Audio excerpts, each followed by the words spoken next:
The Americans must be lying to us. No nation could possess such abundance. That sentence, written in the corner of a worn journal by a 24-year-old German nurse named Elise Weber, was never meant to be read aloud, but 80 years later, it still echoes. She wasn't speaking of grand palaces or gold. She was describing toast, with butter, and a cold glass bottle of Coca-Cola. Elise had just arrived in Texas, 1944, not as a nurse, not even as a woman, but as a number, a prisoner of war. She and a group of other female auxiliary staff had been captured near the Western Front and quietly shipped across the Atlantic under the cover of silence. They expected harshness, chains, maybe even starvation. After all, that's what they were told Americans did. The propaganda back home warned them, if the Allies capture you, you'll be paraded, humiliated, and thrown into camps worse than Siberia. But nothing prepared them for what they saw when the train doors opened in Texas. No guards with rifles pointed, no barking dogs, just a wide-open landscape bathed in orange light, and a group of men in cowboy hats smiling awkwardly beside a wooden fence. Elise blinked. So did the others. One of them whispered, "Is this real?" And then came the smell. Smoky, sweet, unmistakable. Barbecue. That night she wrote in her diary, "We are allowed to walk freely inside the camp. There are beds, showers. There is music. This is not a prison. This is confusing." And in that confusion, a seed was planted. Because while Elise came to America expecting to survive captivity, what she found instead was a culture so kind, so strange, and so unexplainably soft that it began to undo everything she thought she knew about the world. But that was only the beginning. She hadn't seen the ice cream yet, or the children, or the horses, and certainly not the question that would come to haunt her long after the war ended. What if they were never the enemy? They had barely unpacked their few belongings when the first story began to ripple through the barracks. A German mechanic, captured from the front and now peeling potatoes in the Texas heat, had overheard two American guards talking near the fence. He thought he misunderstood, so he asked again, and again, until finally, one of the guards pulled a crumpled magazine from his back pocket, pointed at a photo, and said, "This ship, we built it in 4 days." The room fell silent. 4 days? Elise stood frozen, dish towel in hand, staring at the black and white image of a Liberty ship in full steel glory. It had taken German shipyards months, sometimes longer, to assemble a single vessel. Even with slave labor, even under total war mobilization, the math simply didn't work. "How could that be true?" someone whispered. "Perhaps it's propaganda," another muttered. But the American magazines kept appearing. Life. Saturday Evening Post. Newsreels played in the rec room, not censored, not hidden. And there they were, grainy film reels of cranes swinging, men in helmets moving like a human orchestra, sparks flying in unison. The narration droned over the projector. One Liberty ship every 96 hours, 2,700 ships by war's end. Elise didn't speak that night. Instead, she watched one of the older German officers pacing silently under the Texas stars. He lit a cigarette, took a long drag, then said to no one in particular, "If that's true, the war was over before we even started." They had been told the Reich was a marvel of efficiency, but here, on the other side of the ocean, time itself seemed to bend. And yet, this wasn't even the most unbelievable thing they would see.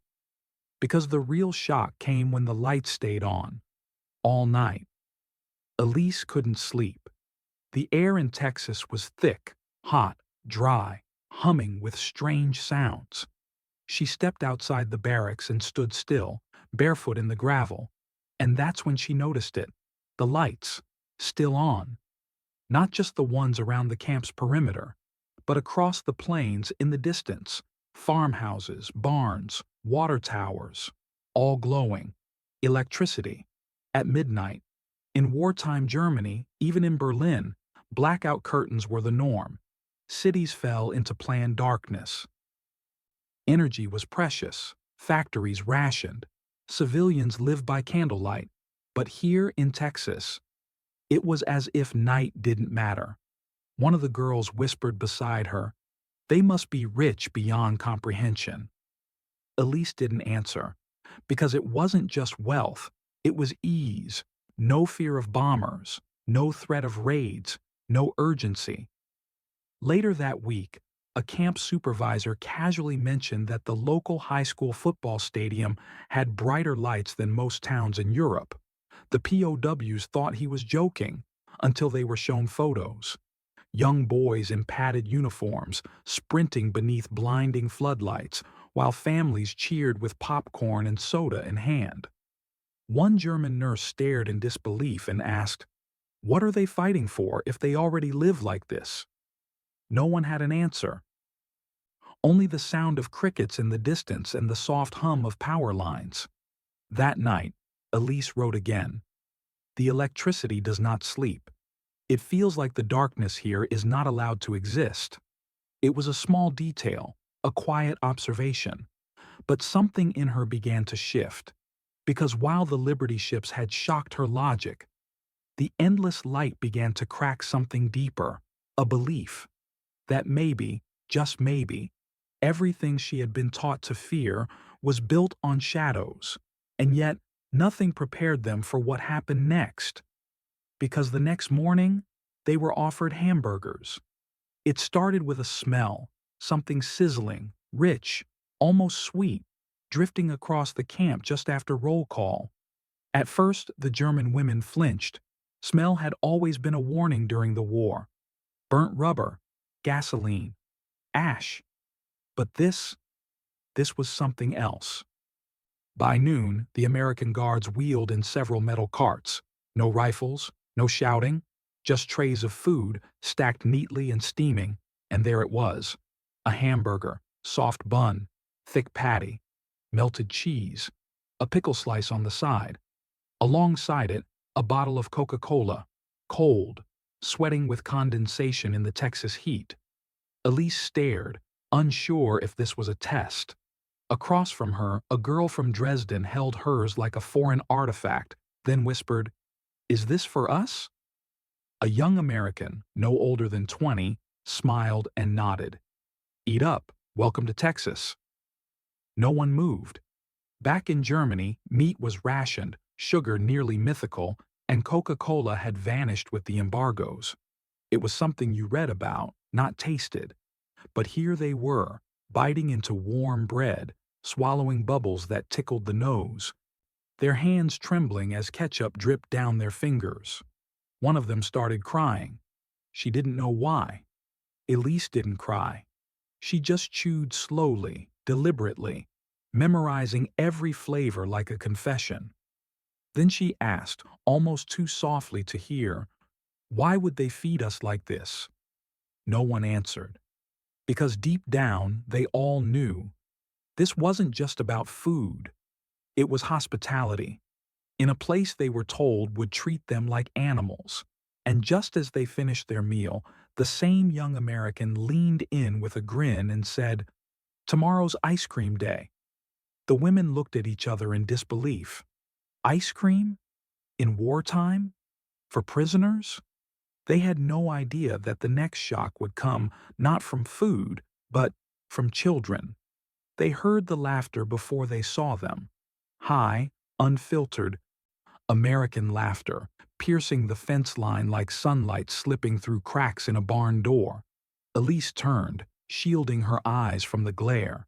A group of local children had arrived, clambering off a flatbed truck, barefoot, grinning, arms swinging with paper bags and picnic baskets. The guards didn't stop them. In fact, they waved them in. It was Sunday. And in Texas, that meant one thing: potluck.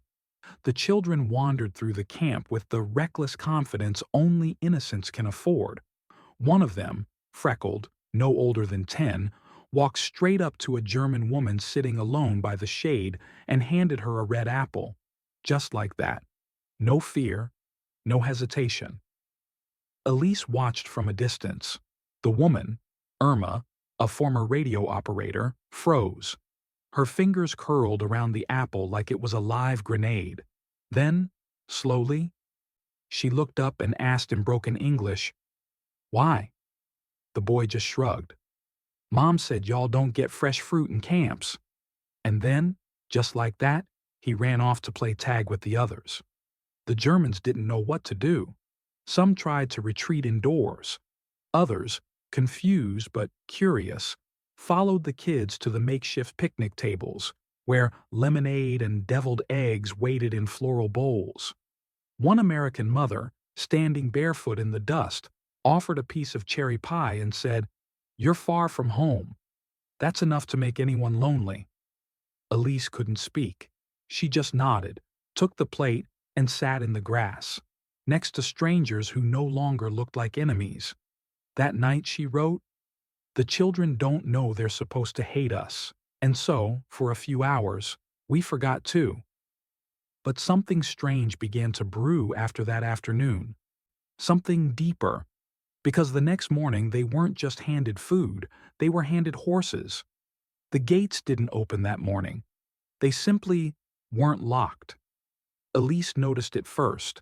A wooden post, usually guarded, now empty.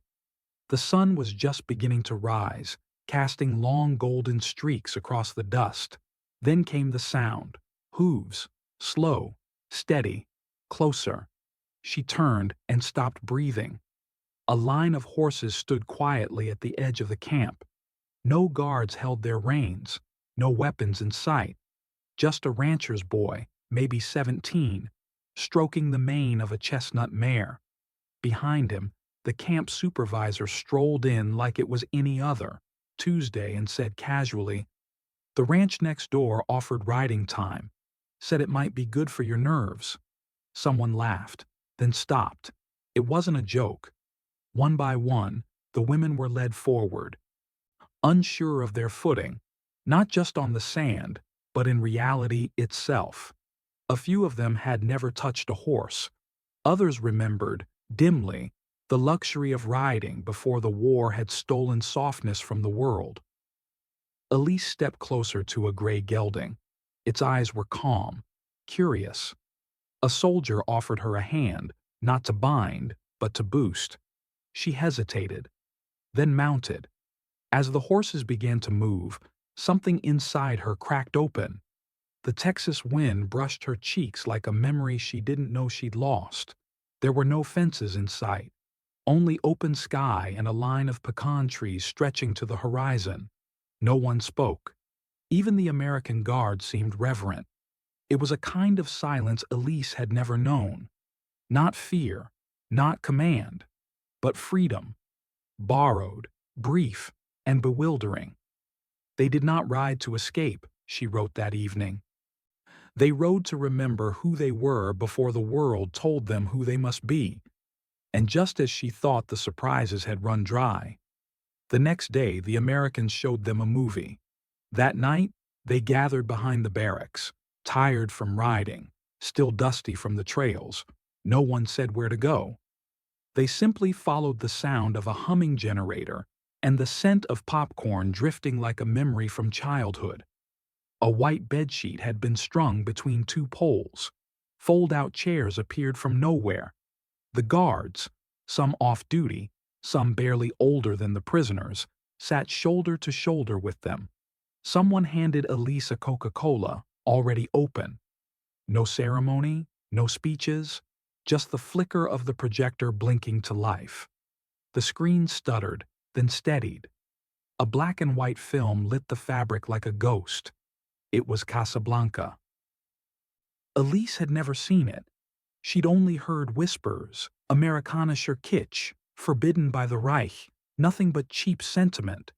But as the piano played and the smoke curled, she leaned forward, unable to look away. Bogart, Bergman, Paris, the letters of transit, the goodbye. It wasn't just a love story. It was freedom, wrapped in trench coats and aching silences. Beside her, Irma was crying quietly. Not loud sobs, just a slow, steady leaking of something she didn't know was still inside her. When the credits rolled, no one clapped. They just sat there, letting the night wash over them. A few of the women stayed behind, tracing the projector with their eyes as if trying to memorize it. Elise stood last, turning toward the guard who operated the reel. "Why show this to us?" she asked. He smiled. "Because it's a story about choices. And you're still human enough to care." Elise didn't sleep that night.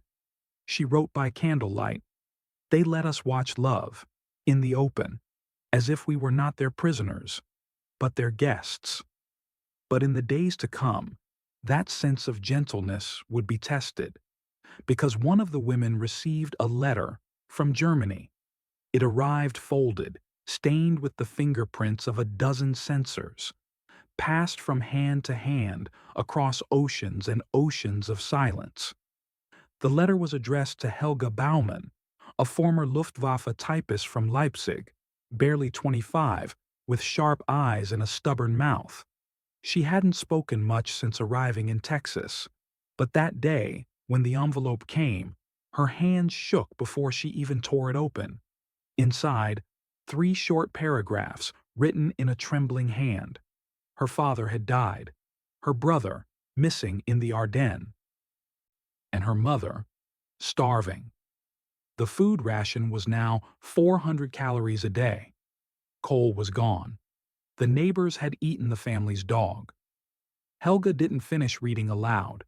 She folded the letter once, carefully, and placed it back in her breast pocket. Then she stood up, walked straight into the middle of the open yard, and screamed. Not words, not rage, just a raw, hollow sound that ripped the sky in two. Everyone froze, even the guards.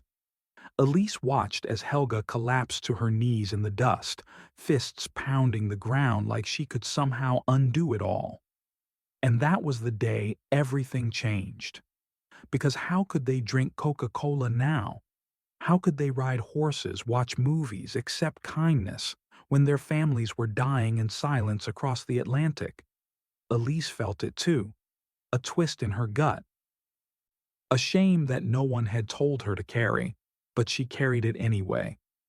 "We are alive," she wrote that night. "And because of that, we now suffer in a different way." That week, the camp grew quieter, polite, still, but dimmed. And when Sunday came and the children arrived again, no one met them at the fence. But something unexpected happened next. The Americans didn't turn back. They came closer. And they brought books. They didn't knock. They didn't wave. They just placed the books gently on the ground, like offerings at a shrine, and stepped back. Elise stood in the shadows of the barracks, watching. It was the same group of local Texans, mothers, school children, an old librarian with a cane. They said nothing, only nodded, a quiet gesture that didn't demand thanks. Then they turned and left. The prisoners waited. Minutes passed. A breeze rustled through the pecan trees. No one moved. Until finally, one of the women, Marta, the oldest, walked out. Slowly, cautiously. She knelt and picked up a book. The cover was worn, the pages yellowed. "The Adventures of Tom Sawyer." She held it like it might burn. Then she opened it. A note fell out. Handwritten. For whoever needs a place to escape to, even if just in your mind. Miss Edna, 5th grade teacher. Marta said nothing. She simply nodded once and carried the book inside. That afternoon, the books made their rounds. Some were in English, some in German. Some were stories of war, others of peace, and a few pure nonsense. Elise read one about a boy who built a raft and floated down a river, running from everything. She couldn't explain why, but by page 15 she was crying. not for her country, not even for her mother, but because someone, somewhere, had believed she still deserved to imagine. They gave us back our minds, she wrote that night, not by force, not by sermons, but by stories. And with each chapter, each shared page, the prisoners began to speak again, not about Germany, not yet, but about what might be. And that was when something even stranger happened. They started learning English, voluntarily. It started with a question. Irma leaned over one afternoon and tapped Elise's notebook. How do you say Freiheit? But not just freedom, the feeling of it. Elise paused, then slowly wrote, liberty. She underlined it twice. The word hung there, suspended in the air like smoke. From that day forward, English became a kind of secret code, not one imposed by guards or orders, but one chosen. They asked for dictionaries, then grammar books, then, astonishingly, a copy of the U.S. Constitution for study, they said. At first, the Americans laughed, thought it was a joke. But within a week, classes were being held, under a shade tree, beside a picnic bench, inside the old supply room. Guards joined in, reading aloud from Twain and Whitman. One woman practiced her pronunciation by reciting ice cream flavors: straw, berry, chocolate, butter, pecan. The sounds felt strange in their mouths, not like orders, not like reports, but like new muscles being stretched.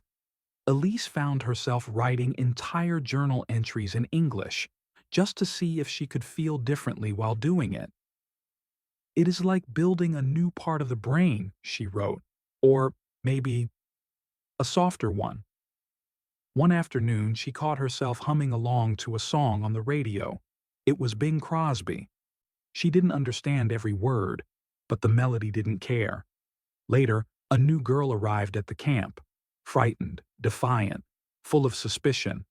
Elise handed her a book, smiled, and said in halting English, "It's a good story. You read, maybe cry." The girl blinked, then took the book, and in that moment, the war felt, if only for a second, very far away. But peace would not come without its own battle, because soon, news from Europe would bring everything crashing down. The radio buzzed like any other morning. Static, jazz, baseball scores. Then, a pause, followed by a voice, low and sober. Allied forces have liberated Buchenwald. The word hit the camp like an invisible bomb.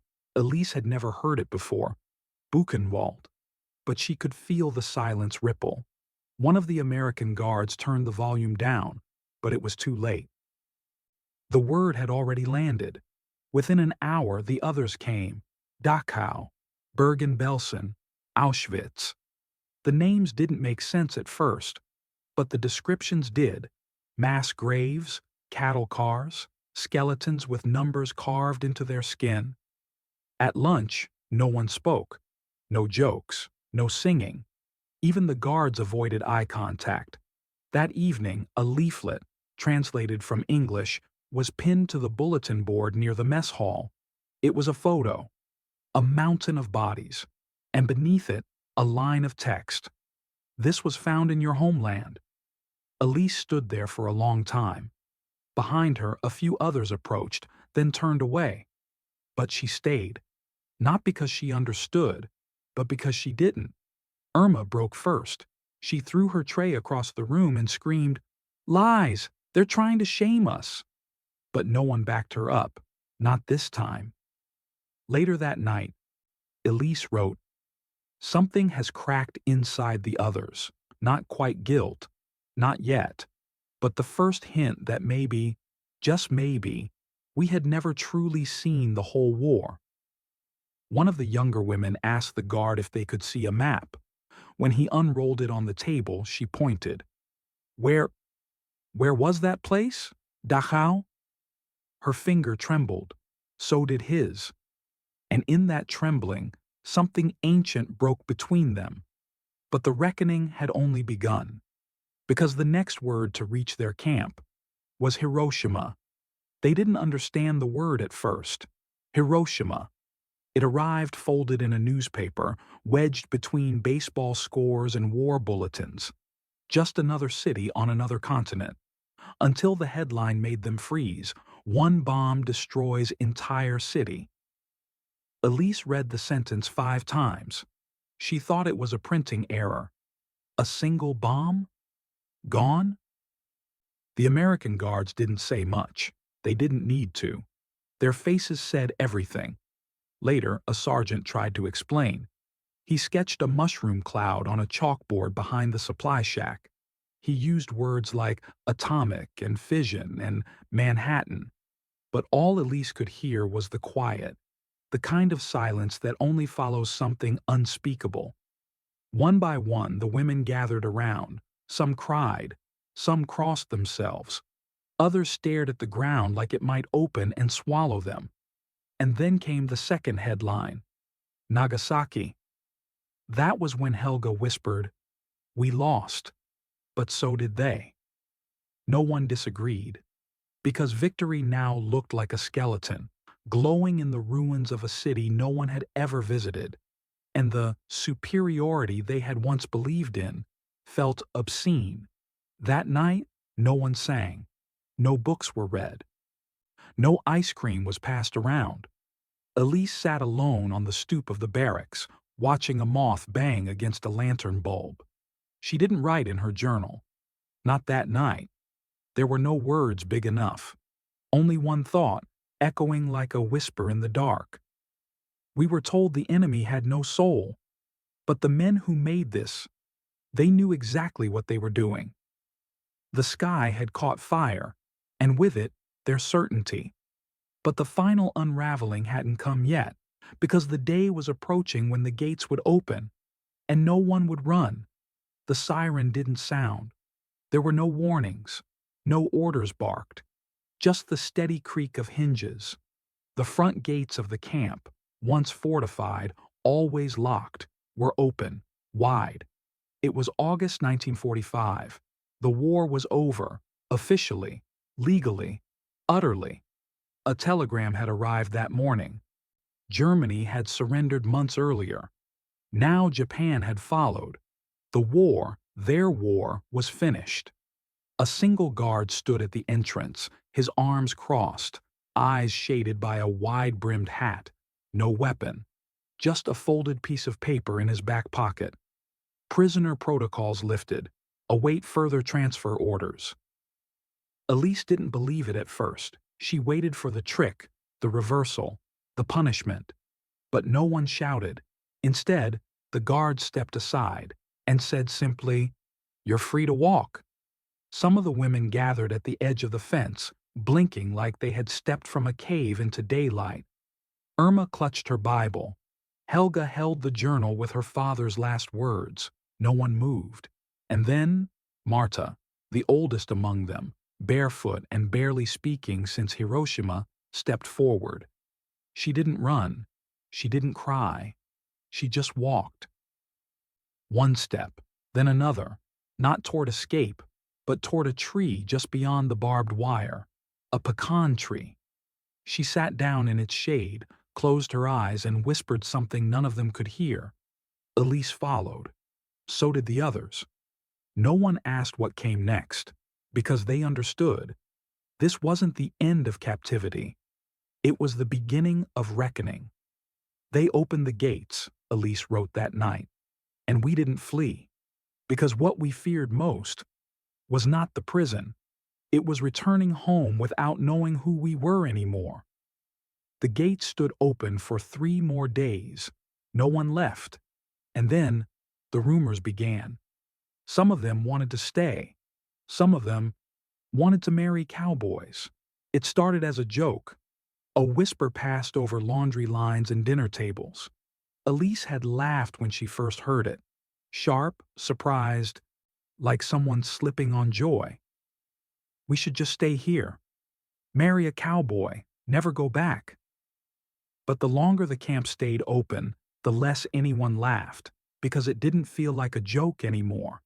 The Americans were still kind, still strange, still offering rides into town, still bringing books and lemonade. But now they asked questions. What are you going to do when you go back? Do you want to? For the first time, no one had an answer. Irma had lost her entire family. Helga had no home to return to. Leipzig had been bombed into dust. Even Marta, once proud and stoic, confessed in a whisper, "I'm afraid my country is no longer there." But here, in Texas, there were dances, churches with music, fields that didn't smell of gunpowder, and cowboys, not the ones from movies, real ones, quiet, weathered, soft-eyed men who handed out apples and tipped their hats as if the war had never touched them. One Sunday, Elise watched a guard, Private Thomas, walk beside Irma under the pecan trees. No hands held, just steps shared. Later that evening, Irma said, "He asked if I would write to him when I'm sent home." Elise said nothing, but that night she opened her journal and wrote just 4 words: "I don't want to go." The next morning, a girl from Block C marched up to the supervisor and declared, "I'd like to apply for residency. I want to marry an American." There was no form, no precedent, just stunned silence. And then, one by one, others stepped forward. What began as fantasy had become declaration, not rebellion, but choosing softness over scars. But not everyone approved. And the backlash would come swiftly, from both sides of the wire. It began with a letter, typed, stamped, delivered to the camp commander in a stiff envelope sealed with red wax. Cease all civilian engagement between POWs and local residents. Fraternization is prohibited. The memo came from higher up, the War Department. Or maybe further, no explanation, just warning. And soon, the change came. The children stopped visiting. The horses never returned. The ice cream carts rolled away and never came back. The guards were still polite, but colder, more distant. A quiet wall built itself brick by invisible brick. Elise saw it in the way Private Thomas no longer met Irma's gaze, in how the library cart was under maintenance for weeks, in how even the sky seemed less blue. But the real backlash came not from Americans. It came in the mail.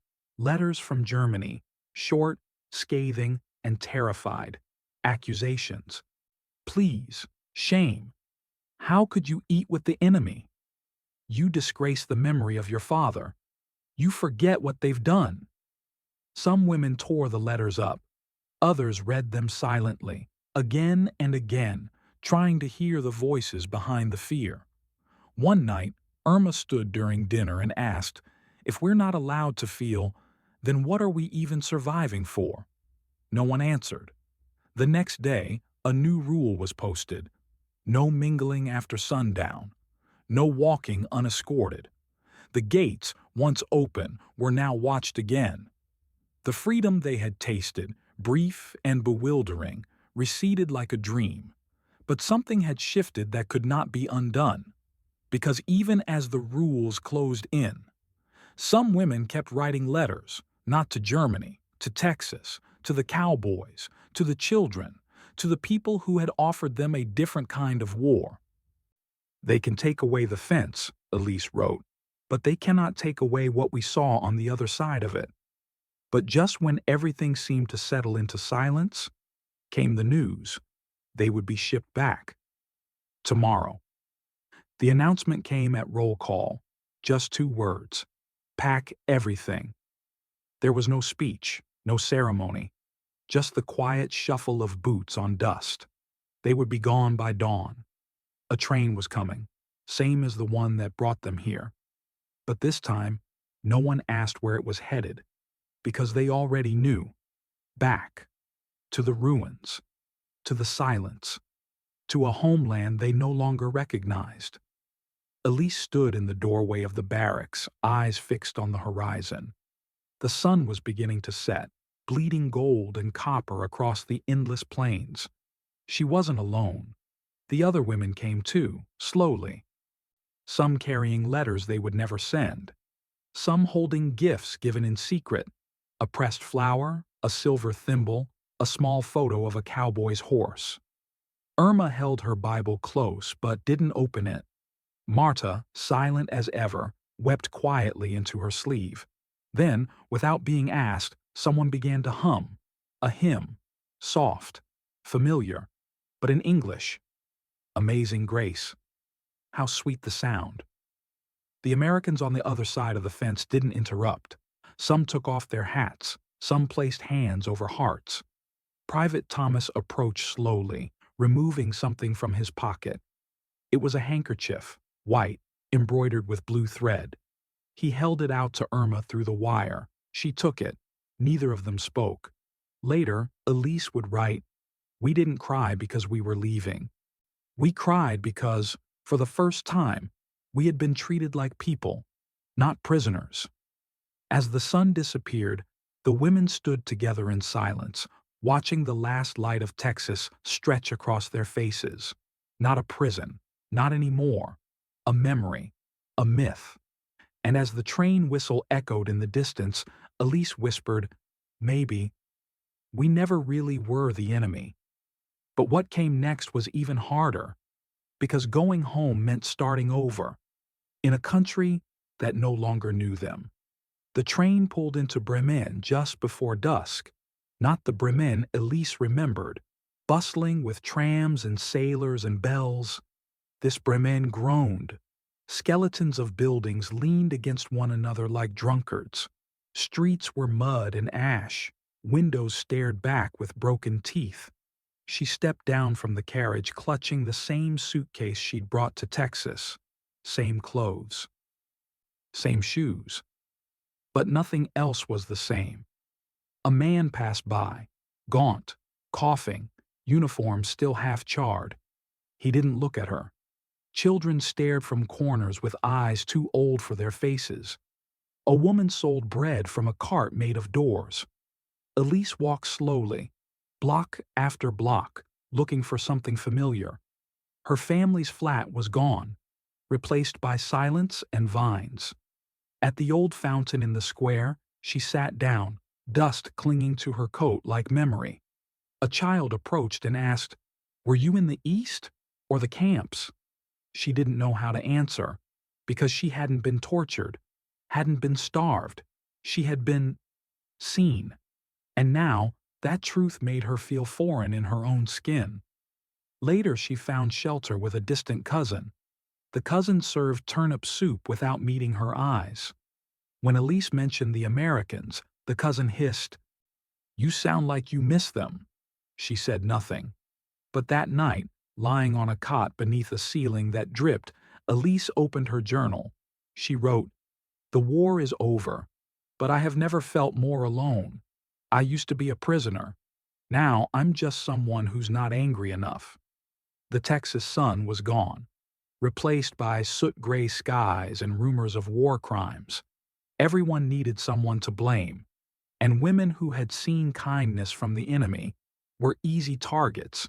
But Elise wasn't ready to forget, and she wasn't the only one, because halfway across the world, a letter had arrived on a dusty ranch, postmarked Bremen. Private Thomas wasn't expecting anything that morning. The ranch was quiet. The war was over. His boots were worn. His shirt smelled like horses, and his days had returned to the slow rhythm of feed, fence, and sky. But the letter was real. Thin, brown-edged, postmarked, Bremen. He stared at it for a long time before opening it, hands rough, heart unsure. Inside was a single sheet, folded with care, written in English, not perfect, but unmistakably hers. "Dear Thomas, the sky here is gray. I miss the Texas sun." He read that line 3 times. Elise didn't say much about her life in Bremen, only that it felt quiet, too quiet. She wrote about rubble and the absence of music, about soup lines and whispers, and how no one made eye contact anymore. Then she wrote about the camp. You once told me stories make people remember. So I am writing to you not because I need help, but because I need someone who remembers who I was when I was not ashamed. She asked how the horses were, whether Marta's tree still bloomed, whether the wind still hummed through the wire fence. She didn't ask him to write back, but she folded a small pressed pecan leaf into the envelope anyway. Thomas held it to his chest, then walked out to the edge of the ranch, where the fence had once met the POW boundary. He looked at the pecan tree, still there, still standing, like memory. And he said aloud, to no one but the dust, "You weren't a prisoner, Elise. You were the first free person I ever met." Then he walked back to the house, sat down, and began to write. Because some stories aren't finished, even when the war is. But Elise's story wasn't the only one.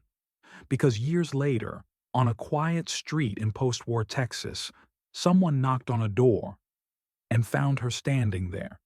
The knock was gentle, almost unsure, like whoever stood outside wasn't entirely convinced they belonged there. Elise set down her tea. The Texas sun spilled through the window, warmer still than any summer she'd known in Bremen. She opened the door, and there he was, older, weathered, his hat in hand. Thomas. He looked exactly as she remembered, only quieter now, as if time had sanded down the edges of his voice. Neither of them spoke at first. Then he smiled, a little crooked. "I brought something." From behind his back, he pulled a small wooden box. Inside, a horseshoe, rusted, bent, but wrapped in blue ribbon. "From the old ranch," he said. "Figured you should have it." Elise laughed. Not a big laugh, just the kind that escapes when the heart recognizes something it forgot it needed. She stepped aside and said, "You want tea?" He nodded. They sat together in the kitchen, the same kitchen where she had taught herself English, word by word, listening to old records and reading Tom Sawyer until the pages curled. He asked nothing about Germany. She offered nothing about Texas beyond the garden and the weather, because everything that needed to be said had already been written, across letters, across years, across silence. Later, as the light began to fade, Thomas stood to leave. At the door, he paused. "You know," he said, "some folks still think it was wrong, letting y'all go home with memories that nice." Elise looked at him steady, then said softly, "That's because they never stayed long enough to see the whole truth." He nodded, and as he stepped down the porch, she called after him, "Next time, you bring pie." He tipped his hat, "Only if it's pecan." The screen door clicked shut behind her, but the past, once again, had found a place at the table. And yet, there was still one final chapter left to unfold, the question no one dared ask, but every soldier carried home. Were we ever really the good guys? Years had passed, wars ended, headlines faded, and heroes were made, some out of myth, some out of necessity. But the question never left. It lingered in the quiet spaces, in the glances exchanged at veterans' halls, in the silence between father and son. It haunted Thomas. He'd returned home to parades, handshakes, and Sunday sermons calling him one of the good ones. He never argued, never corrected anyone, but every time he looked at that photograph, the one of Elise, smiling in the Texas sun with dust on her boots and a library book in hand, he felt something twist, because he remembered the day they showed the prisoner's Buchenwald, the photographs, the bones, the hollow eyes behind barbed wire not unlike their own. And then, just months later, he watched the sky over Hiroshima turn to fire. Good guys. He remembered the look on Elise's face when she first saw a colored drinking fountain downtown, or when a local store refused to serve her. German's a Nazi name, they said, even in 1949. He remembered how they both stood there, silent, knowing too much about fences to pretend that one was different, and he remembered a line from her last letter. Sometimes I think the war wasn't between nations. It was between the people who forgot how to feel and the ones who refused to stop. One winter evening, Thomas stood before a high school classroom, invited to speak about his time in the war. He wore no medals, no uniform, only a worn-out denim jacket and a voice like dry paper. A boy raised his hand and asked, "Did you ever hate them? The Germans?" Thomas paused, then said, "I hated what I was told about them. But then one of them made me a pie and asked if I liked horses. That kind of ruined the hate." The class laughed gently, but one girl, quiet in the back, wrote something down, slowly. Sometimes, being the good guy isn't about who wins. It's about who remembers and who dares to tell it straight. And somewhere, in a dusty attic in Texas, a box sat beneath a beam of light. Inside, a ribbon, a photograph, and a journal, waiting. It was a Tuesday morning when the box was found. The old house was being cleared. No family left, no one to claim the land. Just a young volunteer from the local historical society, dusting shelves and cataloging echoes. She almost missed it. Wedged behind a stack of weather-warped hymnals in the attic, beneath insulation and spider webs, a wooden box, faded, tied with a single red string. Inside, a photograph, two figures on horseback beneath a pecan tree, their faces turned toward each other, not the camera. A yellowed envelope, labeled "Not for Mailing," and a leather-bound journal, its spine cracked, its pages dense with handwriting that looped and wavered across time. She turned to a random entry near the end. The ink had faded, but the words still held, "They fed us before they asked our names. They taught us before they judged our accents. And they let us ride horses, not because we earned it, but because they believed we were still human. I wonder now if kindness was the real weapon they used to defeat us. Not bombs, not bullets, but mercy. I do not know if I was on the wrong side of history, but I know I landed on the right side of humanity." The girl sat down, cross-legged on the attic floor, surrounded by dust and light. She read for hours. The final entry was dated 1952. It read, "I still dream of Texas, of books passed through wire fences, of Coca-Cola on Sundays, of cowboy hats and piano songs under a burning sky. We came as prisoners, but we left as witnesses." The girl closed the journal slowly. Later that month, a new exhibit opened at the small war museum in town. It wasn't about battles, it was about what happened in between. Visitors came and stood in front of a photo, a young German woman and an American soldier, both smiling, not in victory, not in shame, but in something quieter, recognition. And on the wall beside it, in etched bronze, "If your grandfather fell in love with the enemy, would he have told you?" Beneath that, a note. History is not just what we fought for, it's what we forgave. If this story made you feel something, share it with someone who remembers, or someone who never knew, because not all fences are made of wire, and not all prisoners wear chains. We'll see you next time, when we tell the story of the Italian woman who made Sunday dinner for the men who once bombed her village.